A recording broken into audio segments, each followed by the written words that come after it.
Carolyn popping in to give a quick content warning.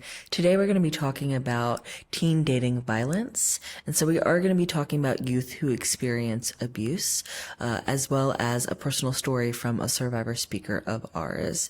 And so if this is a topic that is sensitive to you, please skip this episode and know we will have many more to come. Also, please note that at Hartley House, we work with people regardless of their age. And so if you are a teen experiencing violence, we are here to support you. Or if you are a caregiver or parent of a teen who's experiencing teen dating violence, we are also here to support you. We have amazing group counseling for kids as young as preschool all the way up to high school, as well as so many different support services in there as well. To get in touch with us, go ahead and give us a call on our 24/7 hotline at 301-662-8800 and know that you're not alone.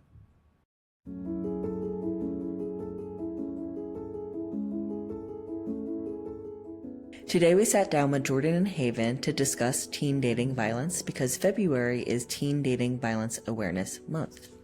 Jordan is the Youth Prevention Coordinator here at Hartley House, working with Project Hearts, which is our youth program at Hartley House.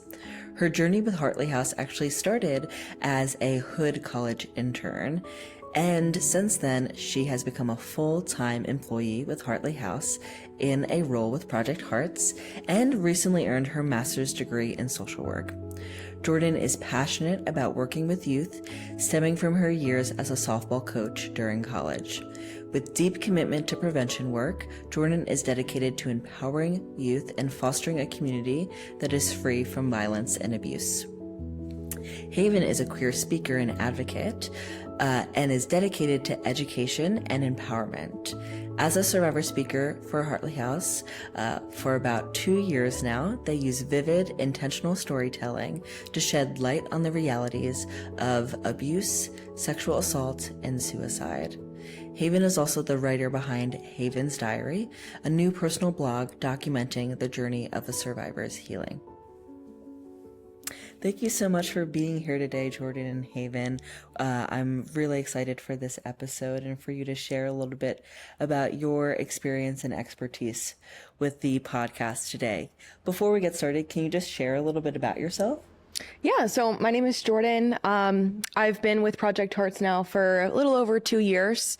I started off as an intern. I was a Hood College intern. And, I went there for 4 years. I was a softball player during that time.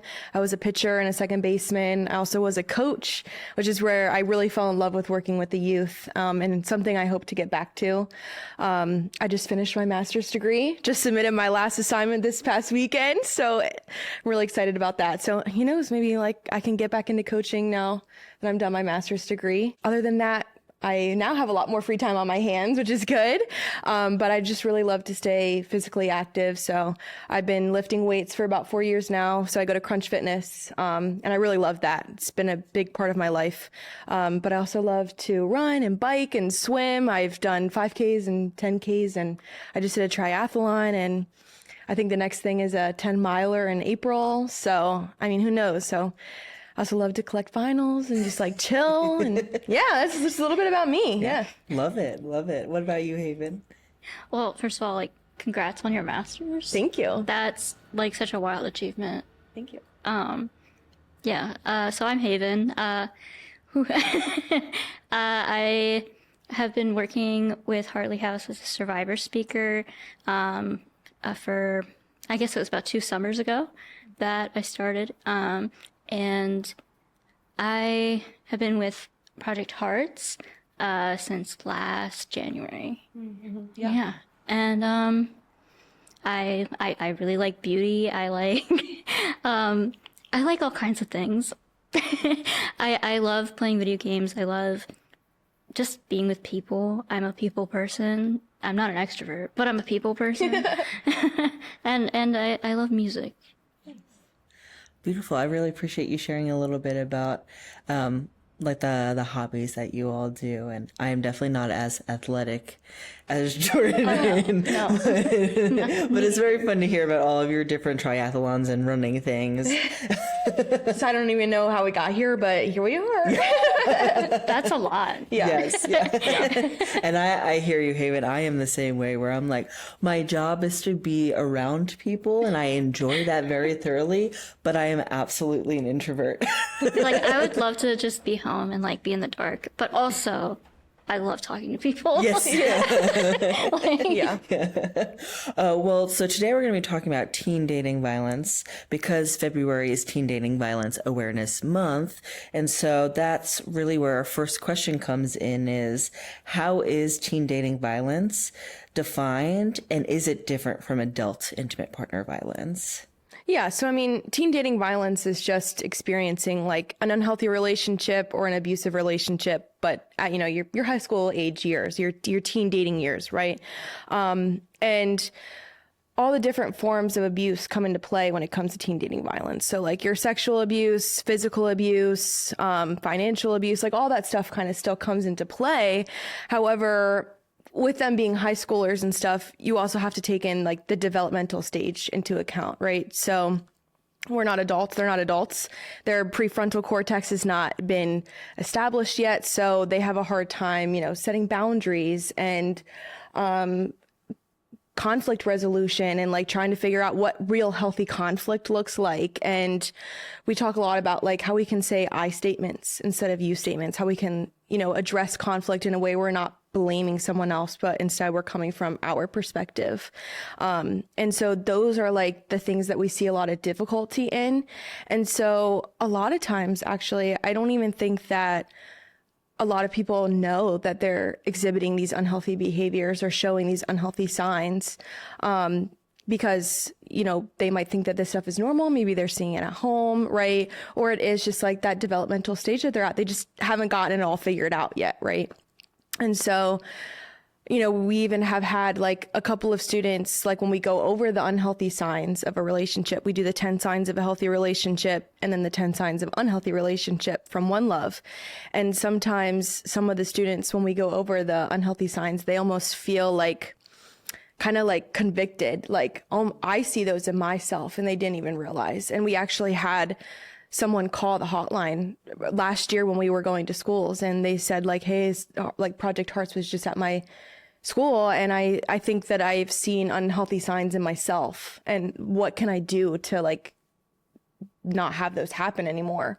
And so I think that's really where we see like a lot of the difference in teen dating violence versus like intimate partner violence with adults is like just kind of the stage of where they're at in life and things like that. So. And that One Love Foundation is an amazing resource. Absolutely. Yeah. I would say even for adults too. Yeah. Like those videos on what a healthy relationship is versus an unhealthy relationship, I really do think spans the lifespan. Oh, absolutely. Truly. Yeah. And we use a lot of stuff from there. And even like in our middle school ages, like it's really great for all ages. They have so many good things. We use it all throughout all of our curriculum. Yeah. So it's really awesome. Still feel like I learn things just being in the classroom when I'm about to speak. I'm just like, oh. I'm like, that makes sense. Yeah. I love their motto, which is everyone can learn how to love better. And I really think that is so true, regardless of if maybe you're exhibiting one or two symptoms on that unhealthy list versus you see a bunch in your relationship, right? Because relationships come in all different shapes and sizes. And regardless, we're human, so we're not perfect 100% of the time, and that's okay, right? But it's also recognizing in those moments when we're not behaving the best or the truest to ourselves, how we can rectify that and change that. Yeah. We get a lot of questions from students about that. Like, well, what do I do if my friend is showing some of these signs like here and there? And then like, what do I do if I've told them about how they're making me feel and they don't really respect that or they don't understand where I'm coming from? And so then at that point, we just kind of have to, because we obviously don't want to tell them what to do. We want them to make their own decisions and stuff.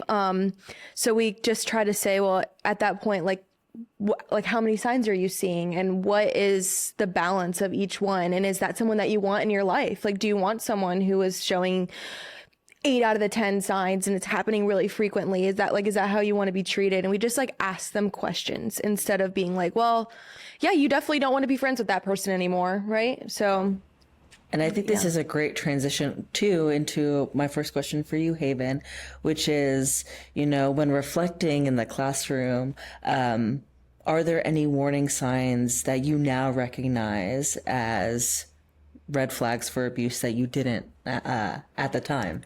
I guess the most interesting thing for me to think about has been before I was in the relationship. I had met this person in like middle school, so the way that they just treated me as a friend, like there were so many things, like they would take my things and just break them. And in my brain, I'm like, oh, this is flirting. This is how people flirt with women or like girls or whatever. But obviously not.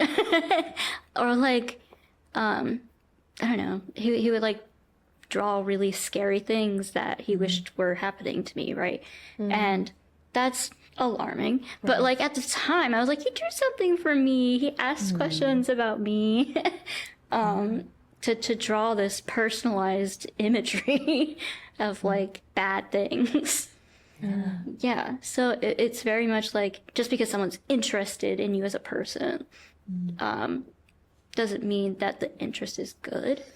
So like just seeing those things, like if somebody doesn't respect you, if somebody doesn't respect your space, your things, your personhood, like your fears, your what you care about, what you love, that's important. Absolutely. Yeah. And I think, again, regardless of age, people want to feel cared for and wanted. But when we're talking about youth who maybe don't have the experiences of, okay, I'm learning my own boundaries and what I want in a partner, it could be even harder to recognize those red flags. Right. And I think like a lot of people haven't formed their own value system, when they're kids. They don't have that yet. So they don't necessarily know who they are or what they want. Yeah. Yeah. They're still trying to figure that out. Absolutely. All right. So right into this too, what are the most common warning signs that we see in teen dating violence? Yeah, I would say that a lot of times, when we're in with the 9th grade, because 9th grade is where we talk about teen dating violence. That's like the title is like stopping relationship abuse is what we talk about with the kids. And, a lot of times you can tell like if there is someone in the room might have experienced teen dating violence or maybe even just like experienced violence within the home. And again, we're talking 9th graders, so freshmen. Right. Yeah. Yeah. And that varies. Sometimes on one side of the scale, it looks like this person is obviously very visibly upset. Like you can tell they're feeling some kind of emotion based off of what we're talking about. Or it's also the kid that knows the most in the room. Like, unfortunately. And sometimes it's both. Sometimes they're showing both sides of that coin as well. They know a lot, but you can tell they're visibly uncomfortable. And a lot of the warning signs are not really, at least to us, visible unless they come up and tell us, right? Because we're only in there for 3 days, and that's awesome that we get the privilege of being in there for 3 days, but you can also only build so much rapport in those days, right? So unless someone comes up and tells us their story, then we can't really tell. We don't really know unless like you can assume sometimes, like you can tell if people are upset or you can sometimes tell if they know a lot, but of course we never really know that for a fact. But a lot of what the students will say in terms of like recognizing if their friend is in an unhealthy relationship, of course they always bring up like physical marks and stuff like that, but they also talk about like if the person has a change in behavior or if they notice their friend has to ask for permission from their partner to go out and do things, or they are isolated from other people, and things like that. Like honestly, that is one of the questions that I feel like high schoolers really understand and have a lot of answers for. And I think that it's something that is very common that's going on, unfortunately. I mean, we see it in the statistics, but it's even when like every day I see it in front of my face. And today we had someone say like he's even had to get like a trusted adult for his friend who was in an unhealthy relationship. So it's it's very common. And I was just about to ask that too, for parents who may be listening, or teachers or camp counselors who work with children or youth, I should say. What are some warning signs that they should be aware of? Yeah, I mean, definitely, I think if you notice that, like, they're like for behavior changing, but like also if they're not doing a lot of the things that they normally like to do. Like if you notice maybe they are someone who loves to play sports and they are really avid in that. Maybe they stop playing their sport. They don't want to play anymore. Maybe they want to quit or something like that. Or you notice they're not really hanging out with their friends as much. Like those kinds of things can be a really big telltale sign that, hey, something might be going on here. Yeah, I know for me, like, I wish somebody had noticed, because like looking back, like I remember like I just lost interest in so many things. I didn't have friends. I wasn't really that interested in making friends anymore, which, I mean, I had a hard time with that anyway, but I liked the concept at least, and I just lost all interest in even having those connections, because it was so hard to maintain when you're under like so much pressure from someone who doesn't want you to have those. right. And you get withdrawn. My grades got so bad. I wasn't the best student, but oh my gosh. Yeah, I didn't care about school. I didn't care. And that was like a major shift, I feel like, because I feel like I used to, like before that, I really cared about everything. And I think that can be such a big misconception out there too, that a lot of adults put a lot of pressure on youth as well. So I really appreciate, Haven, you using that word pressure, and how much pressure you were under by your significant other at the time. And especially when it comes to grades and grades lowering, the adults in that youth's life can put a lot of pressure on them, even when they are not trying to harm them. They're not trying to cause any more harm, but they know that grades matter for higher education or whatever that may be. But there's so much more that can be happening. Yeah, I think that like a lot of parents, maybe they don't because they're not seeing it directly, they don't know why that would be happening. So in their mind, they're like, why are you like slacking off? Like you're going to school and like, what are you doing? And it's like, well, for me, I was getting like barrages of text messages from this boyfriend, and I was reading letters that he wrote for me, or I was, and it was like a lot of emotional stuff. Like it's really hard to pay attention when you have so much on your mind. Yeah, my goodness, that sounds like sounds like an emotional workout before even doing any of the high school or middle school tasks that you need to do. Yeah. Yeah. I remember at one point there was a staff member who was just talking to the class about I think maybe racism. Honestly, it's hard to remember because I couldn't focus, but my significant other at the time, he had some kind of major thing going on and mentally for him. So I was like texting back and forth with him because I felt like I was responsible for his peace. So, and then he gets a text from his friend who's also in my class saying that I wasn't paying attention. And then he gets upset with me for that, right? So it's like, you can't win, but it's like so much. Like I have to do everything all at once, or it won't be like good enough. It won't be enough.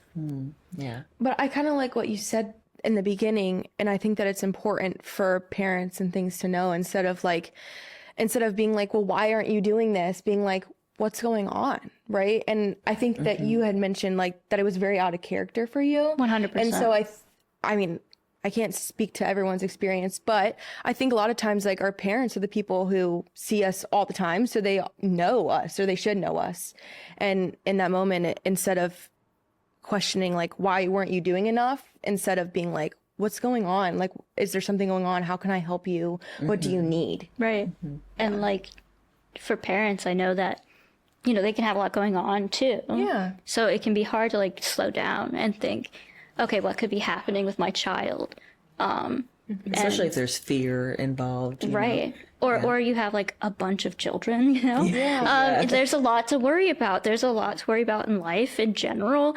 Having a job, you know, like feeding your kids, like that's stress. Yeah. And when you feel stressed, you're more likely to like not take that time to slow down and like actually like ask those important questions. Yeah. Good point. Being a parent is a hard job It's too. very hard. Yeah. Being a caregiver at any capacity, for Yes, sure. yeah. Absolutely. And I know you mentioned your friend too. I don't know if we want to talk about that now as well, of like what can friends who are seeing their loved ones go through teen dating violence, what can they do or how can they support?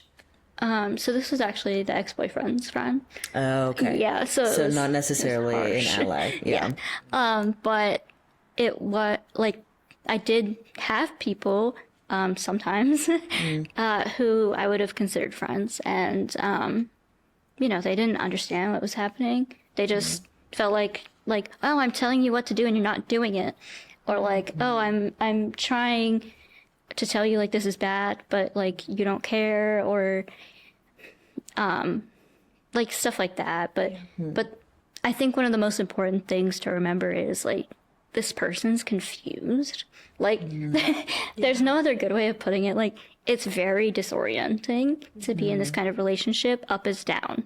Like so for me, whenever somebody was telling me like, hey, this guy isn't treating you well, I would just be like, oh, you're trying to like separate me from him. And that means that you're controlling because like I want to be with him. And that probably wasn't really the case like somewhere in me, but you know, that's what I thought. Like I really did think that this person has my best interest at heart, and this friend of mine doesn't understand and is trying to force me to make decisions I don't want to make. So it turned around. So instead of me thinking, oh, this partner of mine is not good for me, this friend isn't good for me. And I think it's important for the audience to know as well is that on average it takes someone about 7 times to leave an abusive relationship. And so just it takes a lot of patience and understanding and learning more about the dynamics of teen dating violence or any type of dating violence to really support the people in your life. Yeah. Like the best thing that anyone can do is just listen, be like, you know, a little curious and, you know, just ask questions, try to get the picture. And like you said, open-ended questions at some point today. But yeah, it's really important for people who are in that situation to like say it. Like say what's happening, because eventually I feel like that makes somebody kind of realize, you know? Yeah, saying it out loud. Yeah, because it's like, oh, wait, like if somebody said that to me, like I'm hearing it. But it's also like, you don't necessarily want to lose that person, right? Like, because they're scared. And like the difference it makes to have somebody to go to when you are ready and thinking like, oh, I do actually need to leave. Right. Having someone there that will make it feel easier, like you can leave, because it's so hard. Yeah, absolutely. I really appreciate you sharing that. Thank you. So when we're talking about teen dating violence, we know, and by we, I mean the people sitting here, you all may not know, but we know that teen dating violence can happen to anyone. However, there may be people who are more vulnerable to being in an unhealthy or abusive situation. Could you talk more about what those vulnerabilities may look like? Yeah, absolutely. I mean, we talk a lot about LGBTQ plus community and the rate of dating violence within that community. It's 40% of LGBTQ plus teen relationships experience dating violence compared to heterosexual relationships. So it's very common. And a lot of students are not really familiar, honestly, with the LGBTQ plus community anyways. But a lot of them are misinformed as to why this happens. So we've made sure to like kind of go into a little bit more detail as to why that it might occur. And we talk about two reasons. So we talk about how, abusers can manipulate their identity to gain control, and whether that might be like homophobic or transphobic comments, or identity abuse, like threatening to out somebody if they're not already out to, their friends and their family and the rest of society and stuff like that. And how that can be really scary, especially, being a part of this community already, you face a lot of backlash and discrimination and stuff like that just from all of society. And then there also may be people who are experiencing that from friends and family, and so they might not have anywhere to go, and that's why they're with this person, because they're relying on them for either emotional support or emotional comfort, or it's literally like their physical needs, like their basic needs are being met because they're in a relationship with this person. And so when it comes to losing your home or facing abuse, a lot of times survivors will stay in those kinds of relationships because they need somewhere to stay, or they need food or things like that. And so we talk a lot about like survival sex trading, and we talk about why identity abuses can be so severe, because if you're not out to the rest of the world by saying, hey, I'm in this abusive relationship, I also have to come out too. So not only am I exposing that I have been a part of this abusive relationship and I've been struggling for so long, but also I am a part of this community, and that can be really scary for a lot of people. And abusers will use that to their advantage and say, well, if you break up with me, then I'm gonna, out you to X, Y, and Z, your mom, whoever it is. And so we talk a lot about that. Also, people who are homeless, who are experiencing housing insecurity are also at risk for similar reasons, right? Needing a place to stay and things like that. Also, women experience teen dating violence at higher rates than men. However, we do know that men are not as likely to report as women are. So those statistics on that are probably much higher than they already are. Yeah. I do think about, like, with LGBTQ relationships, sometimes the only person who is part of your community is that person who's inflicting violence on you. That's so devastating. But like, so it's hard to let go of like feeling that normalcy of like, this isn't abnormal that I feel like this attraction or this gender difference, or so it can be like really hard. Yeah. Absolutely. I really appreciate you both sharing that. And again, I appreciate you sharing just the different statistics out there too. I think that's really important for people who are caregivers to youth to know that information. Again, not to scare anyone who's listening, but just to keep that at the front of mind. Yeah. We do that. We play a game with the students called Guess That Stat, and we just like throw statistics on the board, and we just have them guess what they think the number is. And, we always try to remind them and reassure them that you're right, it's not to scare them. It's just so that way you're more aware that these kinds of issues are happening within your halls, right? There might be someone that is in the room that also might have experienced this, or someone in this room right now might experience it in a year from now or 2 years from now.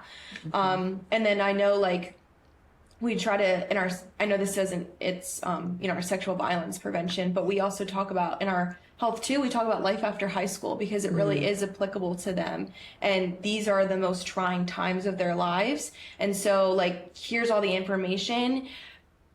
Here's how we can help you, but it's up to them at that point if they want to use it. But we try to just give them information so that way they are aware of it. That way they know how to respond. they know what these things look like. They know what to look out for. They know the warning signs. It really is just like, here's the knowledge. And they know that if they're experiencing that it's wrong. Yeah. Because I think another vulnerable group, if that's the words you want to use, are people who may not have the best role models on what a healthy relationship looks like too. And so when they are going out and looking for a relationship, they may not even recognize that what they're experiencing is wrong or not okay because it's been normalized in their home life or within their friendships. Absolutely. Yeah. And then we really try to talk about that with the students too, is that a lot of times, it is stuff that's happening at home, or like either those are behaviors that they're seeing within mom and dad, like that's how mom and dad treat each other, or how their parents treat each other, or maybe that's how the parents are treating them. And like, maybe those are some of the things that the parents are saying to them, like, no one else is going to love you, or you're not going to find anyone else that's going to fit you, or something like that. And then those insecurities then fester within them. And, that can then translate to their relationships that they're going to have in the future. Yeah. Yeah. Yeah, I really appreciate you bringing that up, Jordan, too, of like how we speak to young individuals and youth is so important because those are the voices that they're going to hear in the back of their head as they're growing up and their brain is developing. Yeah.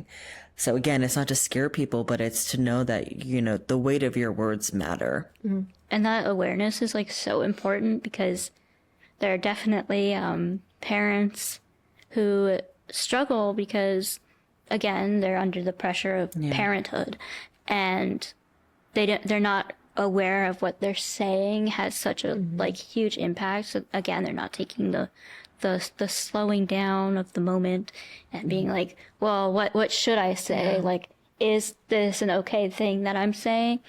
I know that like it's just so hard. Yeah. To like, you can't know everything. No. But the more that we can like help, like tell people like this actually does affect like your kid or like your community. Yeah. That's really important. Mm-hmm.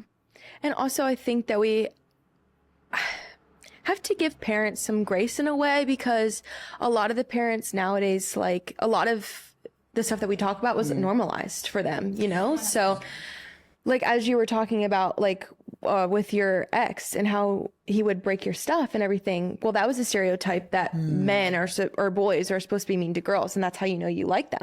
Right.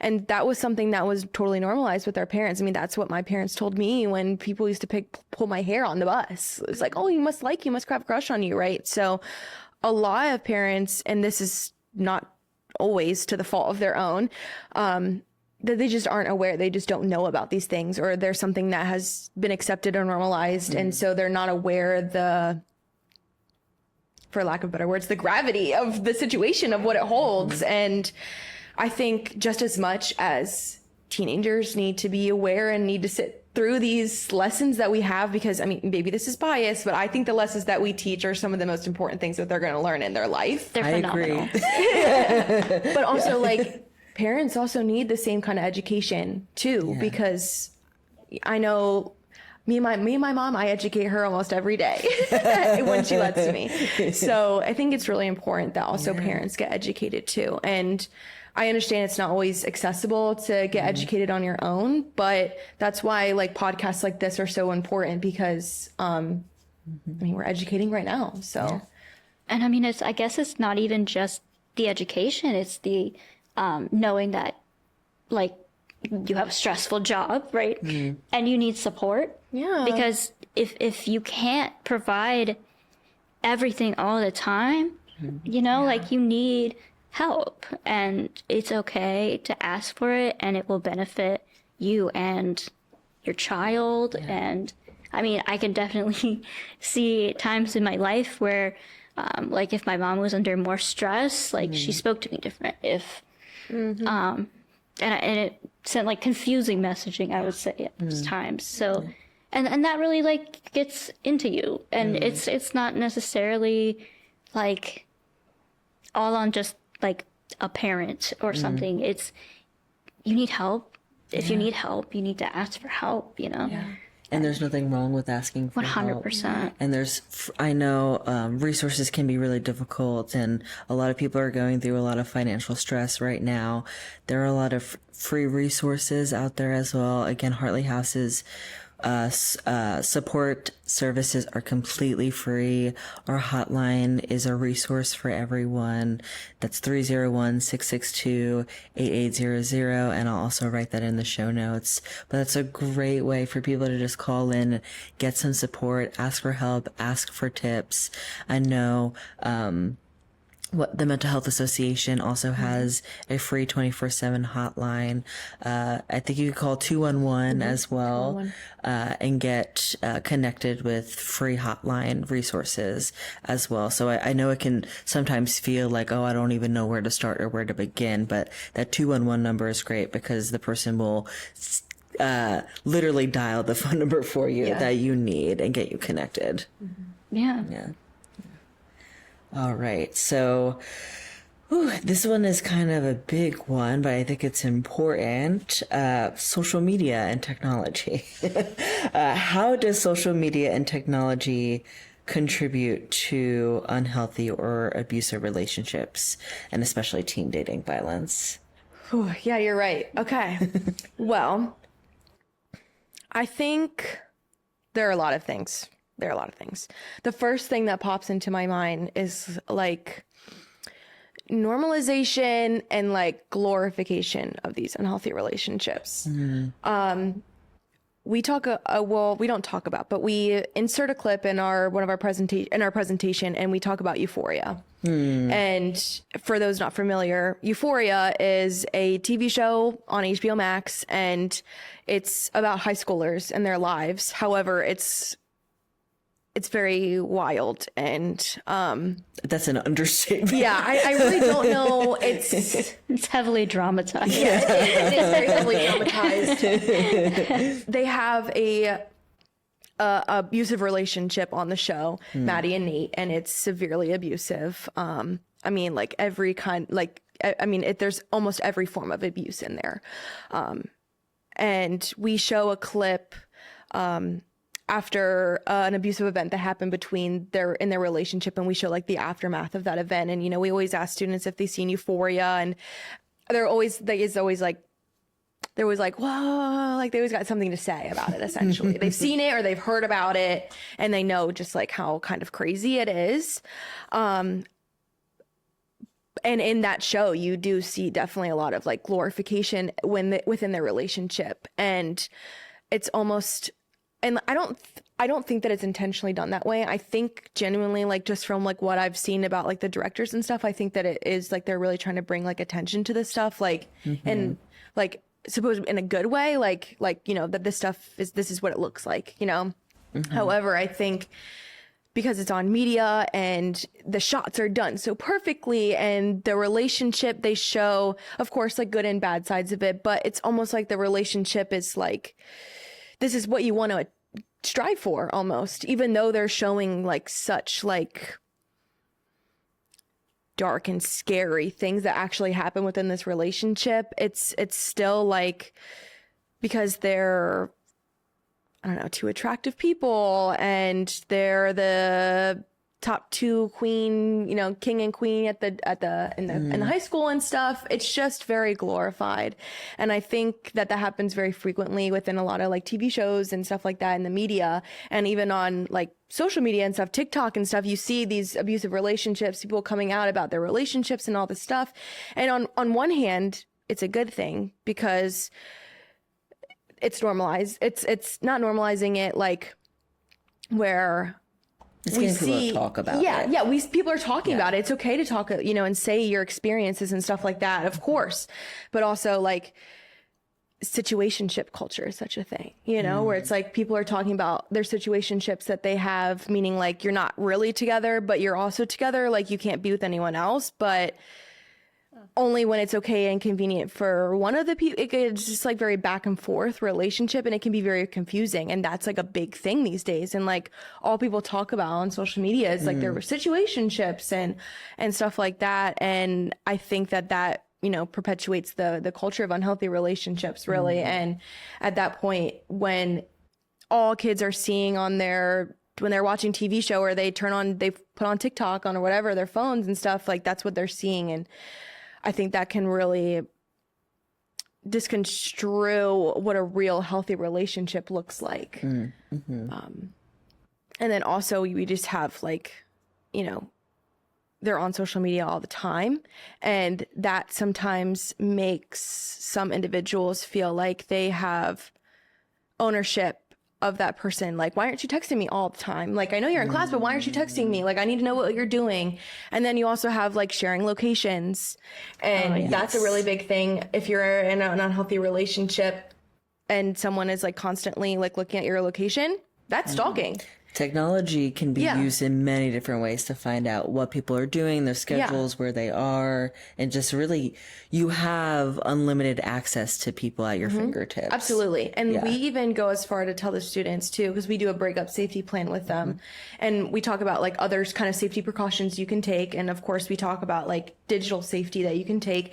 And we even tell them like, make sure you tell your friends and your family members to like block this person on social media too, because people will stalk you and they will get desperate and they will look at your mom's Facebook page and like trying to find information on you. And like, that sounds like, what? That sounds like kind of like crazy, but like it's true. And that's why it's so important that like, if you are breaking up with someone and you're in an unhealthy relationship or abusive relationship, block, report, have other people that block and report, because you don't want them to have access to. And don't post your location. Don't post your location. If you're adamant about posting your location, wait until after you've left the place that you've been, like if you're excited you got Chick-fil-A, wait until you've gotten left Chick-fil-A to post that you got Chick-fil-A. Yeah. So, yeah. I thought it was pretty interesting that you mentioned, kind of like the power couple like trope, but like it's abusive because I think that happens all the time. Yeah. Like I think people literally do see those like abusive relationships. They see the part that they show to the outside, which is so perfect. And they're like, oh my gosh, that's what I want. But the reality is that's not what's happening all the time. It's a highlight reel. Yeah. It really, especially on social media, I mean, all you see is the good things, right?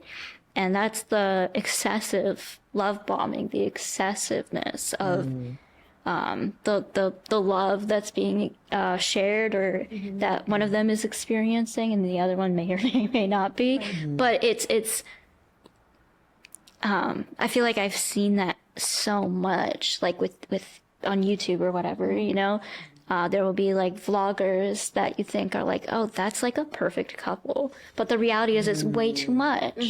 And like, that's not even a sustainable way to live, like you can't give 100% of your energy to like one person. Like that's just not going to happen. You have to take care of yourself. You have to take care of more than just that. Absolutely.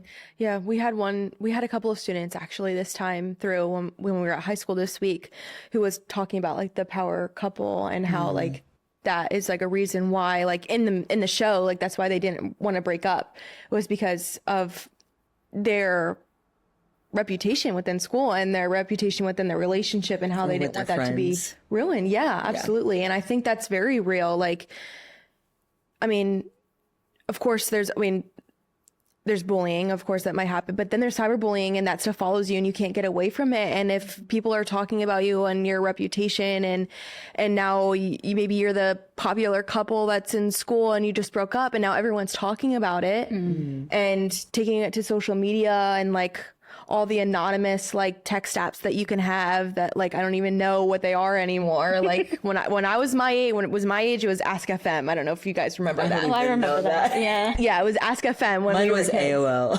Okay, yeah. I don't know what it is now, but I'm sure there's something of the sort that is probably similar to those. And they can just like talk about, these people as if, they know them. I mean, I guess they go to school with them, but still. And it's like, that's their relationship. But I think that's like a real fear that people have or students have, is that like now their personal business is going to be spread out on social media and in school and their lives. And no one wants that, obviously. It's like almost like a parasocial thing. Like when you're in a relationship, because like for for me, it's so wild because like I wasn't popular or anything. Like there wasn't a popularity aspect to it.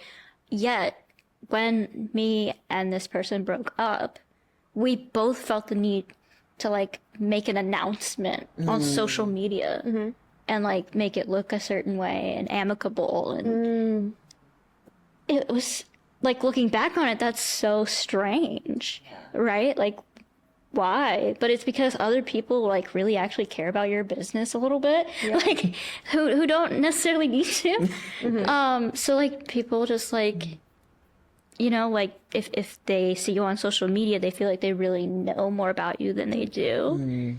And I think that can really mess with some people's heads, like in that way of like, I mean, like in school, there were people who would be like, oh, it's that couple. And like, that was just basically how we were known because it was like we were inseparable, which that's a problem. Right. But to them, it's like, oh, that's so cute. And like, and no, it actually wasn't cute. Yeah. And, you know, it almost feels like you're breaking up with an identity at that point. I think that's such a good point to bring up. And I think a lot of people, especially if they're not on social media or they're not remembering that high school or middle school dynamic, that's so true. And I mean, I feel like that's still true in adulthood. Yeah. You know, absolutely. And so you kind of brought it up a little bit, Haven, but you know, it can be so hard to take that first step and ask for help if you are experiencing teen dating violence. What were some of the first steps that you took to getting support and healing? Well, my situation was a little odd, I think, because I didn't actually recognize it when I broke up with this person. I broke up with them because I thought that it was a personal thing going on with me. And I literally spoke to a medium and got like super scammed out of like $100 for them to tell me that I was ruining his life. So I broke up with him thinking that he deserved better. And wow, you know, but I think what actually led to me, you know, realizing getting treatment because I needed like mental health help at that point after being with this person for so long. I mean, like 7 years. 7 very formative years. Right. Yeah, 14 to almost 21. Wow. I can't think of a more formative time other than like infancy, you know. Like, but yeah, no, it was. So the thing that really made me realize, I think, was actually him cutting contact with me. And that sounds so wild because like he had such a hold on me. But like, I know it wasn't actually because he cared. I know it was because I was an outlet for him. To move on at that point, he needed somewhere to put all of his frustration. And so it got really bad after we broke up. Which I guess is normal for like that kind of relationship. I think that happens a lot. It does, yeah. Typically, and I would imagine this is also true of teen dating violence, but when it comes to adult intimate partner violence, the most dangerous time for a survivor is when they are currently like actively leaving the relationship or have already left the relationship. That's usually when we see violence escalate, which is why it's so important to contact a place like Hartley House to make a plan to keep as safe as possible if that abuse does escalate. I really wish I had known that at the time. Yeah. Because it took me quite some time. Like, he had, like, such a big, like, blow up that I was like, well, I have to contact, like, your parents. Because I'm worried about you, still worried about him. But, you know, like, what's he going to do to himself? So, and then he was so upset that I contacted his parents. He didn't want to talk to me anymore because I just ruined his reputation with his family. But it was like that space, that emptiness and like realizing like I don't even know who I am kind of led to like I ended up hospitalized so many times because I when you feel that empty, it's hard to feel like anything matters. You get very apathetic, and it's just hard to feel at that point, especially because you're like on this roller coaster for so long, right? Super high, super low, and then now it's just nothing. So I think the nothingness was really what pushed me to get like mental health assistance. And yeah, I wish I had actually just done it a little different. But I just didn't even know I was being abused until after we had that space. Absolutely. You were doing the best that you knew how to with all the information that you had. 100%. Yeah, absolutely. On your side, Jordan, is there anything that people on the outside can do to support someone who's going through that? Absolutely. And this is like a main point that we talk with the kids with, because it is so important. We want to make sure that the students, essentially, so that we don't have a situation that happened with Haven with their friends, right? Where they were kind of like, this is what you need to do. And then that kind of like drove them away, right? We don't want that. So we really talk to the students about empathy. We try to really help them understand how important it is to be able to put ourselves through, in other people's shoes, and then we can understand their experience through their eyes, So that's a main point that we try to hit, but we also go over like the do's and don'ts of helping a friend. So, we really try to help them understand that a lot of times when survivors are in these relationships, they're not always ready to leave right away, and maybe they do leave, but they get back together again. And then maybe this is a cycle that keeps happening. Maybe they've broken up. Like you said, it takes a survivor 7 times to leave an abusive relationship. So maybe they're on their 5th time, right? But every time we want to make sure that we're meeting them where they are, that we are ready to have conversations, hard conversations, that we're asking open-ended questions. We're trying to get the details from them so we can understand their situation, so we know how to help or who to ask to get help. We try to let them know that to meet them with understanding instead of judging them or guilting them or telling them what to do, because obviously, as Haven has already discussed, like telling someone what to do is probably going to make them do the opposite thing, right? And is probably going to drive them away. And Bad mouthing or saying something negative or bad about their abuser, right? Like you were saying, Haven, you were connected with this person, and so while it may be well intentioned, you're often just driving a wedge between you and the person that needs help. Yeah. And I think the main thing that we try to tell the students is like, isolation is a big tactic that abusers will use, right? And if we want to make sure that our friend knows that we're there for them, right? We want to make sure that they know that we're a safe person that they can come to. And those are the ways that we can do that, right? Focusing on their support. Yeah.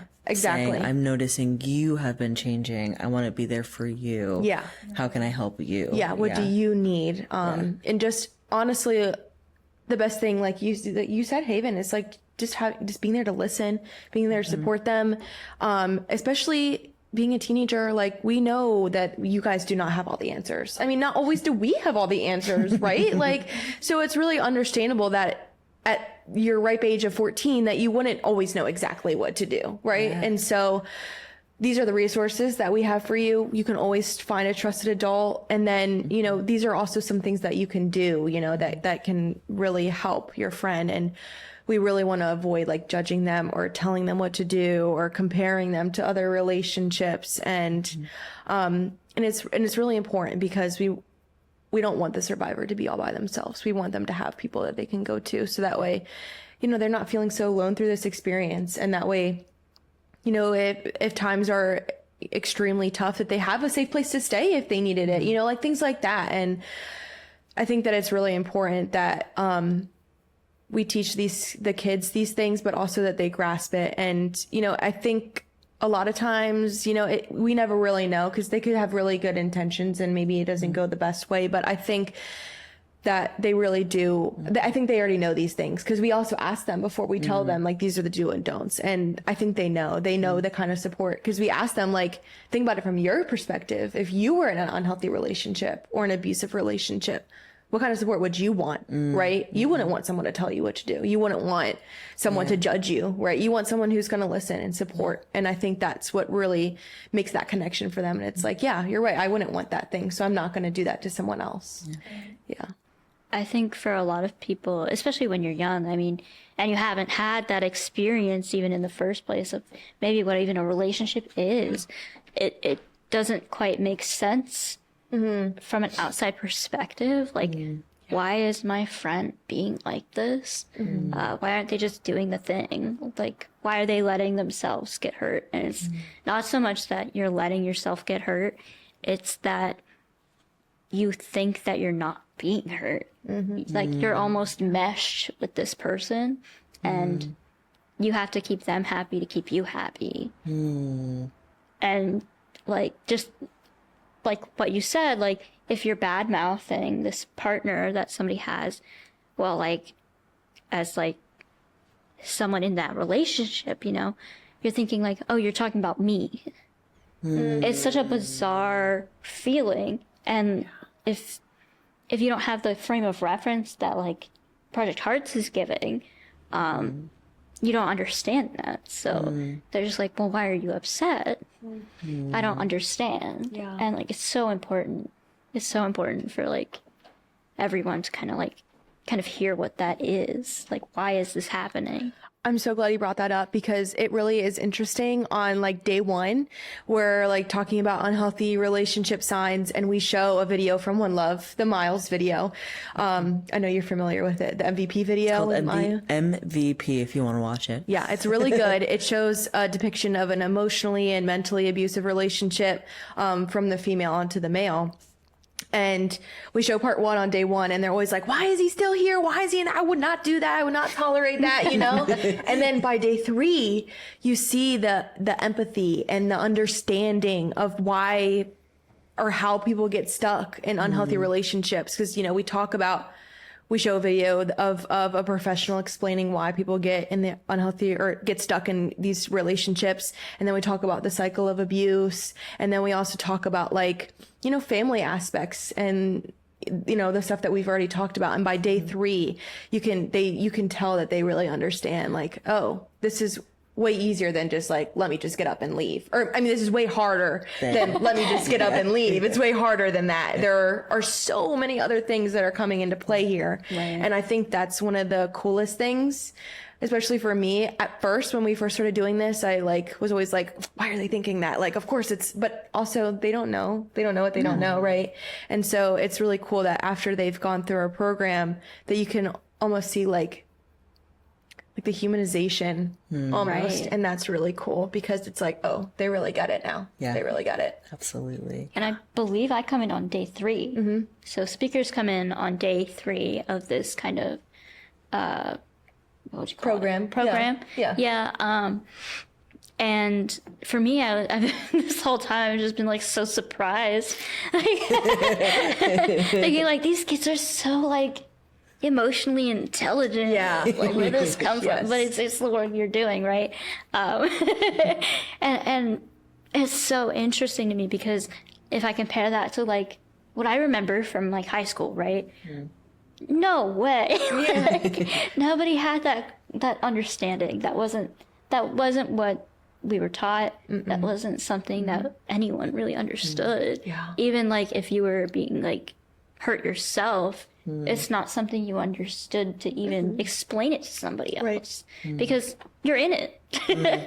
And like it really messes with your head. It's like, imagine your friend is in a cult and you just tell them to leave. It's like it's not gonna happen. But like they don't think about it like that. They're just like, it's just one guy or like one girl or one they them. It's one person. But they have a lot of control when you have that connection, or you think you do, and they, are already like weaseling their way into all of your relationships and just everything you do. I mean, it's a lot more than people think it is at first, even adults. So like, like youth trying to understand it, that's a whole more like, that's a bigger deal, right? Yeah. Well, the work that not just you two, but especially that you two are doing in the schools is so powerful. I know you really are making a difference in the middle and the high schools in Frederick County, Maryland. I say that because I always hope that we have out of state or maybe out of country, we're in the U.S., listeners at some point. But You're manifesting. I love it. yeah, exactly. But this has been such an amazing conversation. I really, really appreciate your expertise and just sharing this knowledge and this awareness with people. Yeah, I hope you all have learned something new today. I know I have. I think the message of just, leading with empathy when people are having a hard time is the most powerful thing. So I just want to thank you two again. Yeah. Well, thanks for having us on. This was fun. Yeah. Thank you so much. Yeah. I love this. I could yap all day about it. It's like my special interest. Yeah. This is the topic I like to talk about. Same. Yes, we're all in the right, like. I was about to say, could you tell that we Fields, love our jobs and positions? Well, I know, and you two are sporting the wonderful Project Heart sweaters. We just came sweatshirts. from the school. Came straight here from school. We're dedicated. Yes. So dedicated. We did stop for coffee. Yeah, well, Coffee yes. was needed. Coffee, hot chocolate was needed. Yeah, well, hot chocolate, yes. Yeah. But you got coffee. I did. can just say coffee. Yeah. I drink coffee. Yeah. I'm an adult. Well, thank you again, and we'll see you next time.